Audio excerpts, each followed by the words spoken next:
লৰি ফুৰা কুকুৰাৰ তেল নাই। নতুন নহয়, আগতেও অগপদল ত্যাগ কৰি ভাৰতীয় জনতা পাৰ্টিত গৈছিল। তাৰ পৰা অগপলৈ আহিল। 21ৰ ইলেকশ্যনৰ আগতো পদত্যাগ কৰিছিল, আকৌ আহিল। মোৰ এটাই কথা যে য'তে থাকক ভালকৈ থাকক, শৃংখলাবদ্ধ হৈ নিশক, সেইটোৱে কামনা কৰিছোঁ আৰু তেওঁলৈ শুভেচ্ছা জনাইছোঁ। সদ্য পদত্যাগী নেতা সত্যব্ৰত কলিতা সন্দৰ্ভত এই মন্তব্য অগপ সভাপতি অতুল বৰাৰ।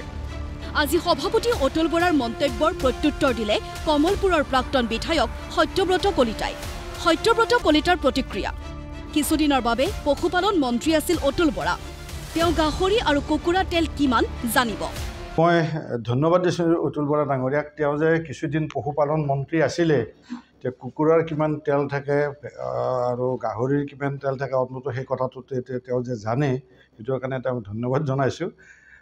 মোৰ তেলটো নাই বাৰু, মই ভৰাই ল'ম। তেল ভৰাবৰ কাৰণে ব্যৱস্থা কৰি আছোঁ আৰু ভালকৈ একদম যাতে দ্ৰুতগতিত চলিব পাৰোঁ তেনেকৈয়ে তেল ভৰাই ল'ম। এতিয়া অতুল বৰাই মোক লৈ ইমান চিন্তিত হ'ব নালাগে।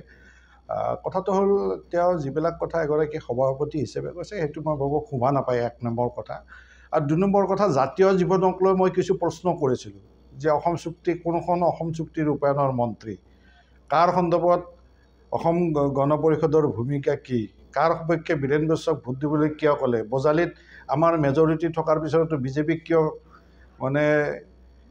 তাত জিলা পৰিষদ গঠন কৰিবলৈ দিলে, বঙাইগাঁৱত কিয় বিজেপিক মাতি আনিব নোৱাৰিলে, আৰু বিভিন্ন সময়ৰ জাতীয় জীৱনৰ লগত জড়িত থকা প্ৰশ্নবিলাক মই উত্থাপন কৰিছোঁ। মোৰ তেল নাই, মই ভৰাই ল'ম বুলি কটাক্ষ কৰি সত্যব্ৰত কলিতাৰ আক্ৰমণ অতুল বৰাক।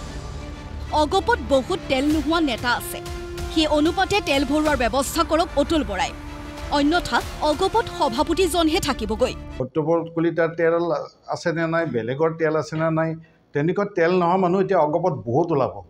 আৰু গতিকে এই তেলবিলাক টেংকি খালী হোৱা মানুহবিলাক আহি নিশ্চয় ক'ৰবাত ভৰাই ল'ব। গতিকে সেইবিলাকক অলপ চিন্তা কৰক। মইতো তেল নোহোৱা মানুহ ওলাই আহিলোঁ, বাকীবিলাকক ভালকৈ তেল চেল দি ৰাখক, নহ'লেতো তেওঁৰ লগত 2026 চনলৈ কেইজন মানুহ থাকিব সেইটোলৈ চিন্তাত নিশ্চয় কৰাটো উচিত হ'ব তেওঁ। ইফালে CAAৰ নতুন অধিসূচনা সন্দৰ্ভত প্ৰতিক্ৰিয়া দিবলৈ আয়োজন কৰা সংবাদমেলত সত্যব্ৰত কলিতাৰ প্ৰসংগ ওলোৱাত জাঙুৰ খাই উঠিল অগপ নেতাসকল। কলিতাই দলৰ ক্ষতি কৰা বুলিও স্বীকাৰ কৰিলে ৰমেন্দ্ৰ নাৰায়ণ কলিতাই। কোনোবা যদি দলটোৰ পৰা ওলাই যায়, দলটোৰ ভাল কথা কৈ ওলাই যাব নেকি? এইটো এটা কমন চেন্সৰ কথা। দলটোক যিমান পাৰে সিমান অনিষ্ট কৰিহে দলটো ত্যাগ কৰি পেলাই গুচি যাব, সেইটোৱে মূল কথা। নিউজ ডেস্ক ৰিপৰ্ট, প্ৰতিদিন টাইম।